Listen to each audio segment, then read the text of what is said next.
ഉപേക്ഷിച്ചു പോയ താൻ बदले को प्यार അവരെ में बदलने അവഗണിച്ചത്. वाला इंसान എല്ലാം दूसरे ने അയാൾ लिखा। സൂര്യയോട് समाज में राघवन को फिर से തുറന്നു सम्मान मिला। അവന്റെ लोग उसे आदर से കണ്ണുകളിൽ देखने लगे। നിന്ന് കണ്ണുനീർ उसके पुराने ഒഴുകി. सहकर्मी और शिष्य उससे ഞാനൊരു मिलने आए നല്ല और उसकी तारीफ की। ഭർത്താവായിരുന്നില്ല, ഒരു राघवन ने अपनी നല്ല कहानी दुनिया के सामने खुलकर അച്ഛനായിരുന്നില്ല. बयान की। രാഘവൻ उसने अपनी गलतियों को स्वीकार किया और सूर्य पैसे के लिए की गई राघवने क्रूरताओं के लिए माफी आश्वसिപ്പിച്ചു. मांगी। डॉक्टर उसके शब्दों ने कई लोगों के मन में बदलाव लाया। लोगों ने समझा कि पैसा नहीं मानवता सबसे बड़ी है। कहानी में बार बार आने वाला एक प्रतीक राघवन का जीवन था, जो एक रेगिस्तान में उगे पौधे की तरह था। उसका दिल कभी सूखा और बंजर था, जो केवल पैसे के लिए जीता था।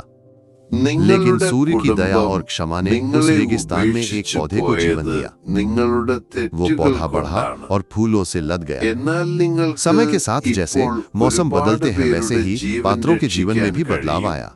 सूर्य के जीवन में बसंत की तरह आशा के फूल खिले, राघवन के जीवन में शिशिर की तरह दुख आए और गए। फिर वसंत आया और राघवन के जीवन में एक नई शुरुआत हुई। उपन्यास के अंत में राघवन आश्रय अस्पताल में मरीजों का इलाज कर रहा है। उसके चेहरे पर एक सच्ची मुस्कान है। सूर्य उसके पास खड़ा है। उनकी आंखों में संतुष्टि है। वे समाज के लिए एक प्रेरणा बन गए। उन्होंने दुनिया को बताया कि पैसा नहीं, मानवता सबसे बड़ी है।